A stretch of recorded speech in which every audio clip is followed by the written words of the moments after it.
Yevropa sanoat inqilobi natijasida G'arbning dunyolik ishlarda yuksalib ketganligini ko'rgan musulmonlar ularga nisbatan qiziqishga va namoyishga kirishgan edi. Ayni vaqtlardagi Yevropa din bilan idora qilingachqa, Yevropada cherkovlarning va xristian poplarining davlatdagi huquqi va imtiyozi yuqori edi. Ular shu ozg'un dinlar bilan kishilarni sumirib yashaydi. Siyosat, iqtisod, ijtimoiy turmush qatorliq hamma sohani kontrol qilib, xalqni qattiq ezatdi. Ilm-fan taraqqiy qilishga ergishib, ularning kitoblarida aytilgan so'zlarga ba'zi haqiqatlar to'g'ri kelmagachga, ular ilm-fanning taraqqiy qilishiga qattiq to'sqinlik bo'lgan edi. Hatto yer sharining yumloq ekanligini o'ttirib qo'ygan Kopernik va turbinni ijod qilgan Galileylarni vahshiylarcha o'ltirib tashlagan. Xalq bo'lsa, nomrodlik, qattiq zulm sistem ichida yashayotdi. Natijada kishilar bu ozg'un poplardan yuz o'rdi. Ve tunji bo'lib Fransiya jamiyatining feodallik pop podshohlik tuzilmasiga qarshi inqilob portildi. Buning g'alabasi bilan butkul Yevropada yangi islohot inqilobi portildi. Dinni hokimiyatdan ayirib etgan ilmoniy hokimiyat maydonga chiqdi. Yevropada tez suratda sanoat taraqqiyoti vujudga chiqdi. Buning bilan islom davlati bilan boshqa davlatlar orasidagi kuchlar muvozanati o'zgarishga boshladi va Yevropa iqtisodining gullanish davriga qadam qo'ydi. Yevropa iqtisod va ilmiy yuksalish bilan maqtanayotgan bir paytda musulmonlar o'z davlatining ojizlashayotganligiga azob chekyotdi. Islom olimi Yevropadagi fikriy va sanoat inqilobidan hayrat dedi. Islomni to'g'ri tushunmaslik oqibatida musulmonlar Yevropacha va islomiy fikrlar o'rtasidagi ziddiyatlarni ko'ra olmadi.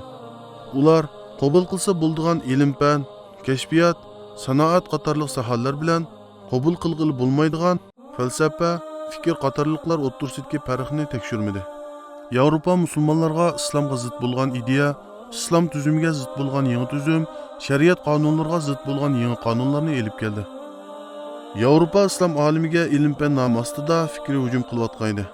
Musulmonlar fikriy hujumlarning islom davlatining og'dirilishidagi rolini tafsilotlargacha tekshirib aniqlamadi. Bu davrda musulmonlarning xilofat davlatida dinimizda bid'at ishlar ko'payib, xilofat ichida so'pinizm, xurofotlik keng tarqalib, kishilar to'g'ri aqidalardan uzoqlashgan edi. Buning turtkisida musulmonlarning fikri ketib qolganlik sababi o'z atrofidagi hodisalarni kuzatishga ulgura olmayotgan edi. Buning bilan islom dunyosini qaloqlikdan qutqizish uchun g'arb fikrlarining zaharli suiqasdlarini qabul qildi. G'arb islom davlati ichida ayrimchilik harakatlarini kengaytdi va arab va turklar o'rtasiga ixtilof urug'larini chechib, yoshirin usullarni ishga solgan edi. Ular yosh turklar, Birlik va taraqqiyot, Arab ozodlik partiyasi, Ishonch partiyasi kabi millatchilik harakatlarini hamda turk va arab siyosiy partiyalarini tashkil qilishga yordam berdi. Xalifalik uchun eng xatarlikroqi Birlik va taraqqiyot partiyasining tashkil qilinishi bo'ldi. Bu partiya fransuzcha g'oyalar so'ndirilgan va Fransiya inqilobini ulgu qilgan yosh turklar tarafidan Parijda asoslangan edi.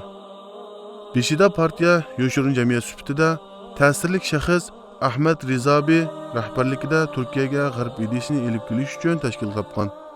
Bu jamiyatning Berlin va Istanbulda tarmoqlar bor edi. Birlik va taraqqiyot partiyasi harakat markazi Parijda bo'lib, targ'iboti kuchli edi. Uning Yevropadan Istanbulga elib kelingan axborot nomli gazeti bo'lib, uning yoshirin tarqalishiga bir guruh turklar mas'ul edi. Jamiyat a'zolari Siyonistlardan yordam elib turardi. Ular 1908-yili hukumatni og'dirib, hokimiyatni qo'lga olganlargacha yoshirin faoliyatini davom qilgan. Ana shu chog'da ularning kuchi namoyon bo'ldi. Ushbu hukumat Osmoniy xilofatining hukmronligini qo'lga kirgizdi va islom dinining ko'nirganligini, uning o'rniga g'arb ideyasi va madaniyatini qabul qilishni to'g'ri deydigan boshqaruvchi partiyaga aylandi. Shuningdek, u turk millatchiligini saqlab qolishni o'zining asosiy vazifalari qatoriga qo'ydi. Natijada turk xalqini boshqa islomiy xalqlardan ustun qo'yishga boshladi. Shundoq qilib Osmoniy xilofatining yimirilishi boshlandi. Chunki millatchilikka asoslangan ideyalar xalqning birligini buzdi. Ular orasida dushmanchilik, nafrat va urush urg'uni chachidi.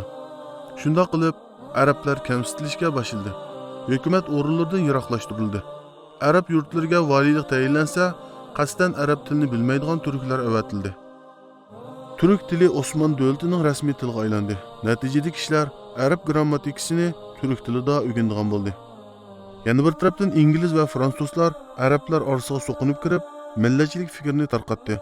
Bu vaqtda arablar bilan aloqa o'rnatish uchun elchixonalarni ishga soldi. 1875-yili Beyrutda arab millatchiligi fikriga asoslangan siyosiy partiya sifatida faoliyat olib borgan yoshirin jamiyat asos solindi.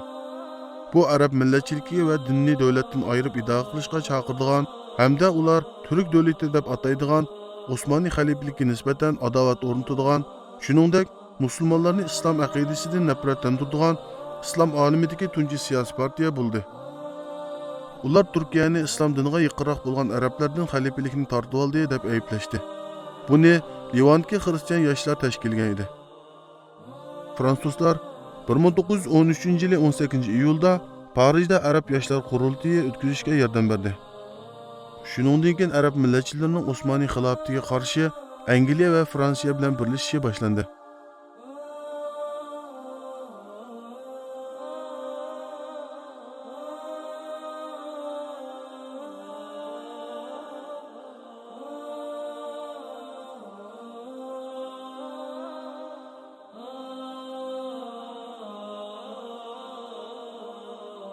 Bu qurultayga javoban Birlik va taraqqiyot partiyasi a'zolari maqsadi islomni yo'q qilish bo'lgan turk o'choqlari harakatiga asos soldi. Osmoniy davlatining har qaysi viloyatlarida turk tilini yeyish va turk tilida kitoblarni besib tarqatishni rag'batlantirish yo'li bilan turklashtirish jarayoni boshlandi. Turkcha gazet jurnallar Istanbuldan tashqari Iroq va Sham diyorlariga tarqaldi. Natijada xilofat valiylari xilofatdan yuz o'rdi. İnsanlarni arab yoki turk bo'lganliklari uchun birlashishga chaqiradigan millatchilik va vatanparastlikni dasturnoma qilib tanladi. G'arb o'zining botil dinini tashlab yuksalishga erishdi. Lekin musulmonlar haq dindan yiroqlashib, izzatlik hayotini qo'ldan berdilar. Tarixga nazar soladigan bo'lsak, bir asrdan oz vaqt ichida buyuk zaminlarni fath qilgan hamda xalqlar orasida da'vat va jihad yo'li bilan islomni tarqatgan islom davlatining naqadar buyuk bo'lganligini ko'ramiz. Musulmonlar 6 asr mobaynida urushlarda mag'lubiyat nimaligini bilmadi. Islom davlati bo'lsa dunyoda yetakchi davlat bo'ldi. Islom xilofatidan ayrilgan bugungi bir asrlik kunimizda ayni tarix takrorlanmoqda. Din dushmanlari musulmonlar orasida g'arb fikrlarini tarqatib, millatchilik, qavmchilik fikrlarini avjga chiqarmoqda. Bu orqali musulmonlar orasida tafriqchilik, ayrimchilikni vujudga chiqarib, birlashishning oldi ilinmoqda. Halbuki musulmonlar buningdan g'aflatda.